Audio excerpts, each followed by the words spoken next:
Le silence a un son. Léa l'apprit le jour où son père cessa de dessiner. C'était un bruit creux, un vide qui aspirait toutes les couleurs du monde, laissant derrière lui un camailleux de gris. Avant ce jour, la maison vibrait au rythme du crayon de Thomas sur le papier calque, la bande-son de son enfance. Cette histoire est une invitation à explorer ces émotions brutes qui nous unissent, ces adieux manqués et ces mots qui voyagent à travers le temps. Si vous aimez les récits qui touchent l'âme et font réfléchir, je vous invite à vous abonner dès maintenant pour ne manquer aucune de nos prochaines explorations du cœur humain. Maintenant, êtes-vous prêt à ouvrir l'enveloppe avec Léa et à découvrir les mots qui peuvent changer une vie ? Il s'appelait Thomas. Pour le monde, il était Thomas Vasseur, un architecte dont les créations audacieuses commençaient à faire parler d'elle dans les magazines spécialisés. Ses bâtiments jouaient avec la lumière, des structures de verre et de bois qui semblaient respirer. Mais pour Léa, 15 ans, il était juste papa. Un papa un peu lunaire, capable de s'arrêter au milieu d'une phrase pour griffonner une idée de lucarne sur une serviette en papier. Un papa qui sentait le café fort et la mine de plomb. Un papa dont les câlins étaient un peu gauches, mais solides comme les fondations des maisons qu'il concevait. Leur vie était un duo bien rodé. Père célibataire depuis la naissance de sa fille, Thomas avait orchestré leur quotidien avec la même précision qu'un plan d'architecte. Le matin, c'était le balai du grille-pain récalcitrant et des chaussettes dépareillées. Le soir, c'était les devoirs de maths expliqués avec des métaphores de poutres et de contrepoids, ce qui n'aidait que rarement Léa, mais la faisait toujours rire. « Papa, le théorème de Pythagore n'a rien à voir avec la résistance d'un linteau en béton armé. » Au contraire, ma chérie, tout est une question d'angle et d'équilibre, dans la vie comme en géométrie. Si ton triangle est bancal, tout s'effondre. Leur triangle à eux était parfait, isocèle et indestructible, pensait Léa.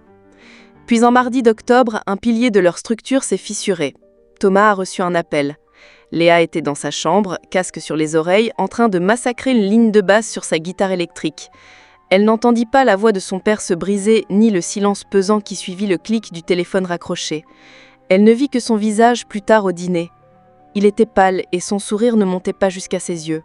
« Tout va bien, papa ? Tu as une tête de croquis raté ? » ?»« Juste un peu fatigué. Un gros projet, tu sais ce que c'est. » Il mentait. Le gros projet, c'était de trouver comment dire à sa fille de 15 ans que leur temps ensemble était désormais compté en semaines. Cancer du pancréas, phase terminale. Les mots du médecin résonnaient dans sa tête comme un métronome macabre. Inopérable, fulgurant, injuste. Thomas n'a pas paniqué. La panique était un luxe qu'il ne pouvait s'offrir. L'architecte en lui a pris le dessus. Il fallait construire un plan, sécuriser l'avenir.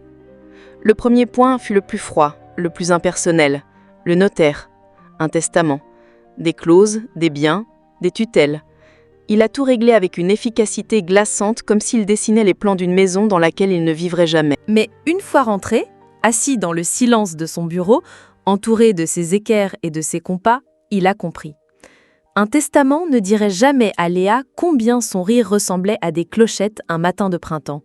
Il ne lui expliquerait jamais pourquoi il gardait précieusement son premier dessin, une patate informe censée être un portrait de lui. Il ne pourrait jamais lui transmettre sa recette secrète de la sauce bolognaise, qui consistait principalement à ajouter du chocolat noir en cachette. L'héritage matériel était une coquille vide. Ce qu'il devait lui léguer, c'était son cœur. Alors, il a pris son plus beau carnet, celui au papier épais couleur crème, et son stylo plume fétiche, et il a commencé à écrire. « Ma petite étoile ». Il s'arrêta. Les mots étaient trop grands, trop petits, trop faibles. Comment condenser une vie d'amour sur quelques feuilles ? Il a recommencé. « Ma Léa, si tu lis cette lettre, c'est que je ne suis plus là pour te faire la morale sur le désordre dans ta chambre. J'imagine que ça doit te faire des vacances. Profites-en, mais pas trop. Une chambre bien rangée, c'est comme une bonne fondation. D'accord, j'arrête avec mes métaphores de chantier. Promis. Je ne sais pas par où commencer. Il y a tant de choses que je voudrais te dire, des choses que j'aurais dû te dire chaque jour. Mais la vie, ce tapis roulant un peu fou, nous emporte et on oublie l'essentiel. Alors voilà, en vrac, le testament du cœur de ton vieux père. D'abord, pardon. Pardon pour toutes les fois où mon esprit était sur un chantier à l'autre bout de la ville alors que tu me racontais ta journée. Pardon pour le spectacle de danse que j'ai manqué en CM2 parce qu'une réunion s'éternisait. Je me souviens de ton visage déçu à travers la vitre de la porte. Cette image est l'un de mes plus grands regrets. Tu étais déguisée en coccinelle et tu étais la plus belle des coccinelles de l'univers. j'espère que là où je vais, il y a une option replay pour les moments importants. Ensuite, je veux que tu saches à quel point je suis fière de toi. Pas seulement pour tes notes ou tes futurs succès. Je suis fière de ta gentillesse, de la façon dont tu défends le plus petit à l'école. Je suis fière de ta curiosité, de cette flamme dans tes yeux quand tu découvres quelque chose de nouveau. Ne laisse jamais personne éteindre cette flamme, Léa. C'est ton super pouvoir. Ah, l'amour, on va bien rire. Tu vas tomber amoureuse, probablement d'un imbécile au début. C'est une étape quasi obligatoire, comme la varicelle. Ça gratte, ça laisse des cicatrices, mais on s'en remet. Ne te ferme pas. Ton cœur est un muscle, il a besoin de s'exercer. Il se brisera peut-être 1 ou 2 fois, mais il se réparera, plus fort. Et un jour, tu trouveras quelqu'un qui trouvera tes chaussettes dépareillées adorables et qui rira de mes blagues nulles que tu lui raconteras. Parce que tu les raconteras, j'en suis sûre. Ce jour-là, fonce. Un conseil non sollicité de ton architecte de père, ne construis pas de murs autour de ton cœur. Construis des ponts. C'est plus joli et beaucoup plus utile. Et s'il te plaît, ris. Ris fort, ris jusqu'à en avoir mal au ventre. Ris de toi-même. La vie est une farce tragique, alors autant en apprécier les bons mots. Je me souviens de ce jour où on a essayé de monter cette fichue étagère suédoise. On a mis les planches à l'envers, les vis ne rentraient pas et on a fini par s'asseoir par terre au milieu des morceaux de bois, mort de rire, en mangeant des chips directement dans le paquet. C'était l'un des plus beaux jours de ma vie. Une étagère ratée, mais un souvenir parfait. Ne cesse jamais de jouer de la guitare, même si tes accords sont aussi justes qu'une de mes blagues. La musique, l'art, les livres, ce sont des fenêtres. Ouvre-les en grand, sois curieuse, voyage, goûte à des plats étranges, perds-toi dans une ville inconnue. C'est là que tu te trouveras. Je t'en prie, ne sois pas triste trop longtemps. La tristesse est une pièce sombre. Reste-y un moment si tu en as besoin, mais n'oublie pas où se trouve l'interrupteur. Je ne serai plus là physiquement, mais je te promets de ne jamais être vraiment loin. Cherche-moi dans un rayon de soleil qui traverse les nuages. Dans l'odeur du café le matin. Dans la structure parfaite d'une toile d'araignée. Cherche-moi dans les pages du Petit Prince, notre livre. Tu sais, celui qui dit que l'essentiel est invisible pour les yeux. Je dois te laisser, ma petite étoile. Le crayon devient lourd. Je n'ai pas peur pour moi, mais pour toi. La seule chose qui me terrifie, c'est de te laisser seule. Mais tu n'es pas seule. Tu es forte, bien plus que tu ne l'imagines. Tu es un chef-d'œuvre, Léa. Mon plus beau projet, ma plus belle réalisation.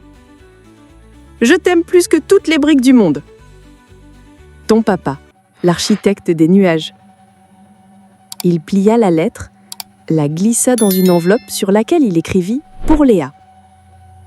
Il voulait lui donner le lendemain ou le jour d'après. Il attendait le bon moment, ce moment parfait qui n'existe que dans les films. Mais le cancer, lui, n'attendait pas. 2 jours plus tard, Thomas s'est endormi dans son fauteuil, un carnet de croquis sur les genoux, et ne s'est pas réveillé. Il est parti en silence, en paix peut-être, mais sans lui avoir dit adieu. La lettre, qu'il avait glissée la veille dans son exemplaire usé du Petit Prince, est restée sur sa table de chevet. Les années qui suivirent furent un long tunnel pour Léa. D'abord le choc, la sidération, puis une colère sourde contre l'univers, contre son père de l'avoir abandonné, contre les gens qui lui disaient « il est dans un monde meilleur » avec un sourire compatissant. Quel monde pouvait être meilleur que celui où il lui expliquait Pythagore avec des biscuits? Elle a vécu chez sa tante, une femme aimante mais dépassée. Léa est devenue une adolescente épineuse, un hérisson qui sortait ses piquants à la moindre approche. Elle a arrêté la guitare, la musique était devenue douloureuse. La maison, vendue, était un souvenir qu'elle gardait à distance.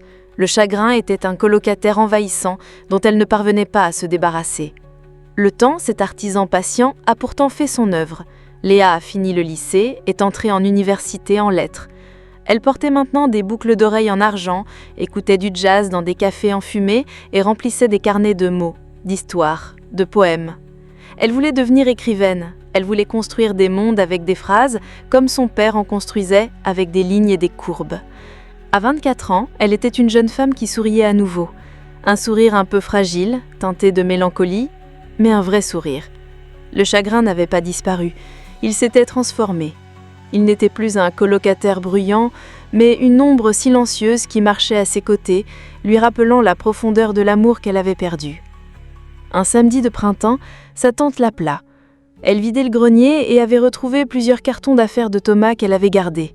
« Je pensais que tu voudrais peut-être y jeter un œil avant que je ne donne le reste. » Le cœur de Léa se serra. Elle n'avait pas touché à ses affaires depuis près de 10 ans. Elle accepta, plus par devoir que par envie. Le grenier de sa tante sentait la poussière et le temps suspendu. Au milieu des vieux meubles et des souvenirs oubliés, il y avait 3 cartons étiquetés « Thomas ». Elle s'assit en tailleur sur le plancher qui craquait et ouvrit le premier. Des plans d'architecte, des livres techniques, des équerres. L'odeur de mine de plomb lui sauta à la gorge. C'était l'odeur de son père. Une larme solitaire roula sur sa joue. Elle continua, un peu machinalement. Dans le deuxième carton, il y avait ses livres. Des romans, des essais, des recueils de poésie. Et puis elle le vit. Un petit livre à la couverture bleue usée au coin. Le Petit Prince. Leur livre. Celui qui lui lisait le soir, en imitant les voix de tous les personnages, même celle de la Rose, avec une voix de fausset ridicule qui la faisait hurler de rire.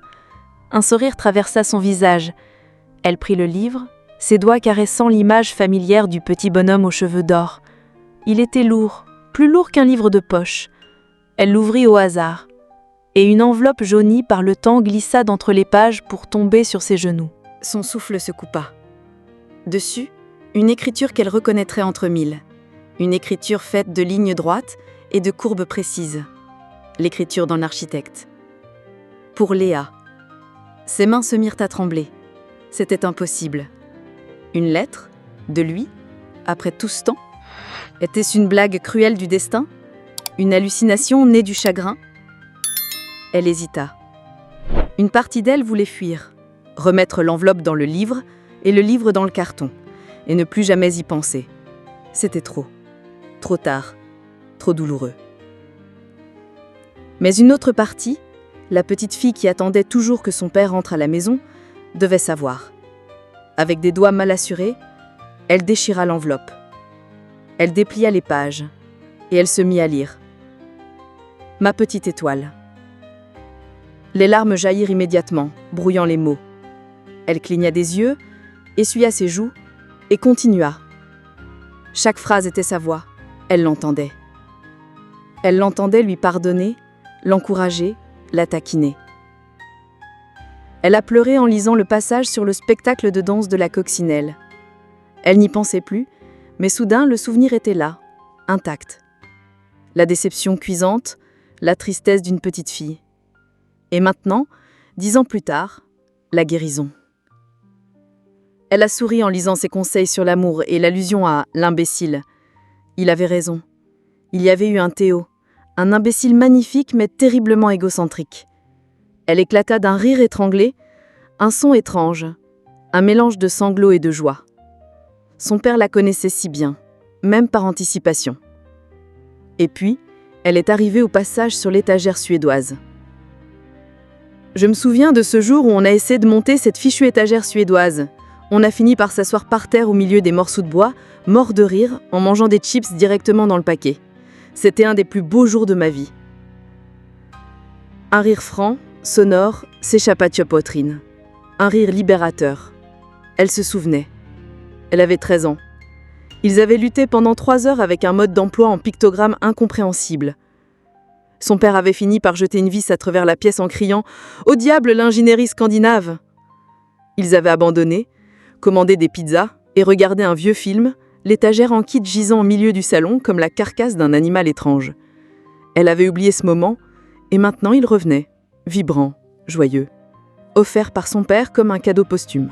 Elle a lu et relu la lettre, assise dans la lumière dorée qui filtrait par le vasistas du grenier. Le silence n'était plus creux, il était plein. Plein de sa présence, de son amour, de son humour. La lettre n'était pas un adieu, c'était un « je suis là ». C'était un plan. Le dernier plan de l'architecte, celui pour reconstruire un cœur. Quand elle arriva à la fin, « Je t'aime plus que toutes les briques du monde », ses larmes coulaient toujours, Mais un grand sourire illuminait son visage. Elle serra la lettre contre sa poitrine. Le chagrin était toujours là, cette ombre fidèle. Mais il n'était plus seul.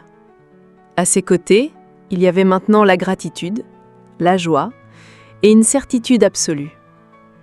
Certaines lettres, même celles qui ne sont jamais envoyées, finissent toujours par arriver à destination. Parfois, elles prennent juste un peu plus de temps. Le temps qu'il faut pour que leur destinataire soit prêt à les lire. L'histoire de Thomas et Léa nous rappelle que les mots les plus importants méritent d'être partagés. Cette histoire vous a-t-elle ému, fait sourire ou rappelé quelqu'un? Partagez vos ressentis en commentaire. Chaque émotion est la bienvenue. Et surtout, si vous souhaitez continuer à voyager avec nous à travers des récits qui explorent la complexité et la beauté des relations humaines, le meilleur moyen de nous soutenir est de vous abonner. Cliquez sur le bouton d'abonnement pour ne jamais manquer une histoire qui pourrait, peut-être, parler un peu de vous.